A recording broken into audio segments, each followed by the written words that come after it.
this trailer lied to me.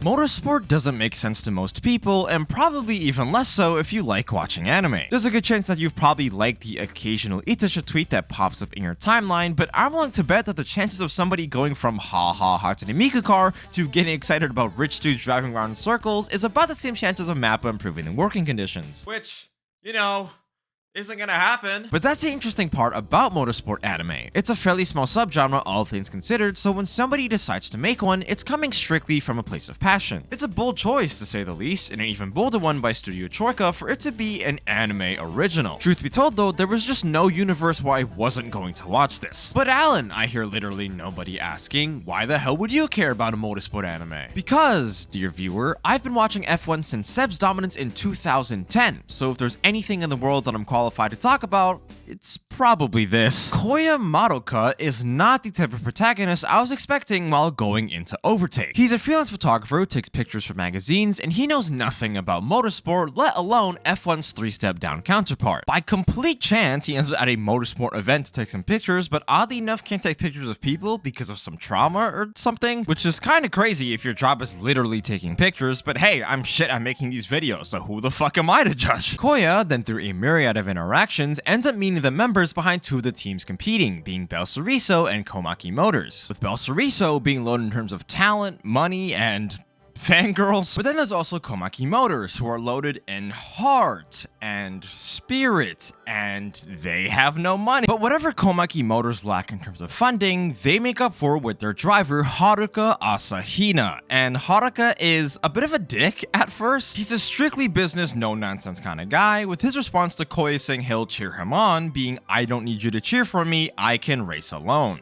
I bet he's fun at parties. Haruka, though, is actually quite skilled in his own right. Even without the proper budget, he alone is able to push Komaki Motors far above their weight class, which is evident in his racing. And it's this racing and the passion for it that Kouya falls in love with, Haruka's passion being so strong that Kouya ends up taking a picture of him, creating this unique bond between the two that we get to watch throughout the rest of the show. Whether it's acquiring sponsorships, confiding in one another's struggles, or that promise to take a picture of Haruka for his first podium, this is the relationship that sits at the heart of Overtake.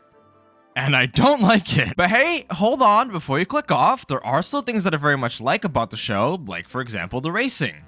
Oh my god, the racing. The sound design is on point. The use of shots like this, which not only give a great sense of speed, but also take advantage of the fact that you can't do this in real life, and just visually, the cars look amazing on track. I also love the attention to detail when it comes to things regarding the racing. They could have easily skipped mentioning things like safety cars, yellow flags, the intricacies of racing with slicks on a semi-wet track, or the inclusion of real-life tracks like Fuji Speedway or Suzuka. None of these things really have to be in the show for it to work, but the fact that they are shows me there's at least someone at Chorka who cares enough about it to add them. And as a nerd who's obsessed with this shit, that's fucking awesome, dude. Unfortunately, we don't get much of it. Out of Overtake's 12-episode run, only 7 of the 12 episodes have any racing in them, with the racing only really lasting for a few minutes at a time. It does genuinely confuse me why it's not included more, because is it a budget thing? I don't fucking know how productions work. When the racing looks this good and is done this well, it feels like a bit of a waste when, for sometimes episodes at a time,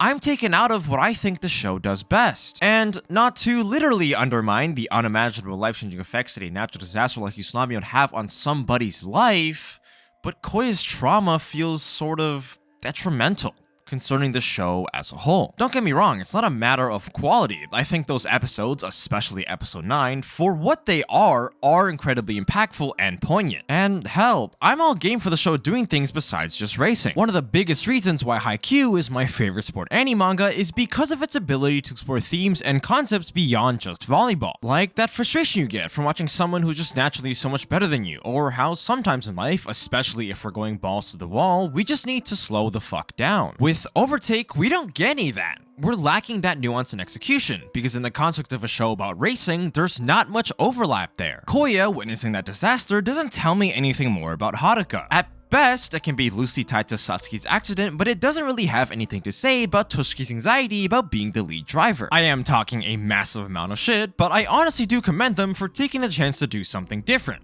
I just wish I had known when I watched the PV an entire year ago that this was going to be a major element. Maybe I'm just being unfair. Or maybe I subconsciously set up a bunch of hype and expectations for Overtake because I watched the real-life counterpart.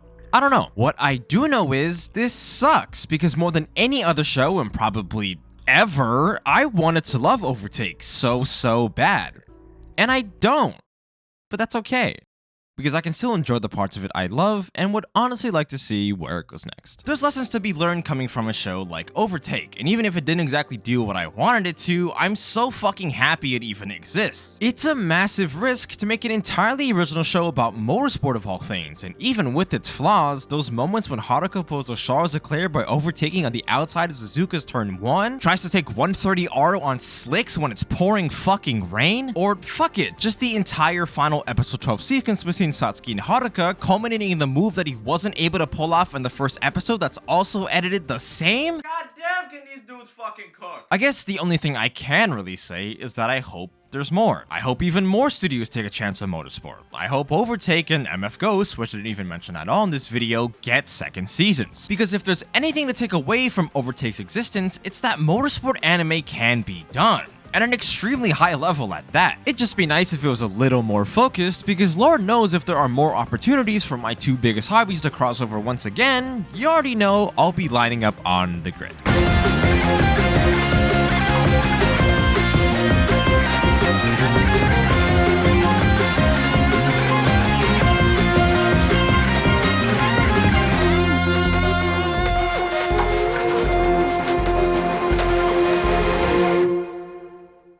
And that's about it. Thank you so much for taking the time out of your day to watch this video. I had a lot of fun on this one, mainly because I got to talk about motorsport and I guess to an even lesser extent F1 on this channel, which is something I never thought I'd ever be able to do. I literally made a joke about it at the beginning of the video, but the crossover between people who watch F1 and people who watch anime must be like me and 4 other people. So if you've gotten to the end of this video, I really do appreciate it. But do you want to know about a group of people who are even lesser in size compared to them? That would be people who subscribe to this channel and even like, I can't fucking do this, man. How do people? No, but seriously, show the video some support if you feel like it. Maybe even leave a comment down below if you feel so inclined. And yeah, that's been it from me. Thanks for watching, and I'll catch you in the next one. Peace.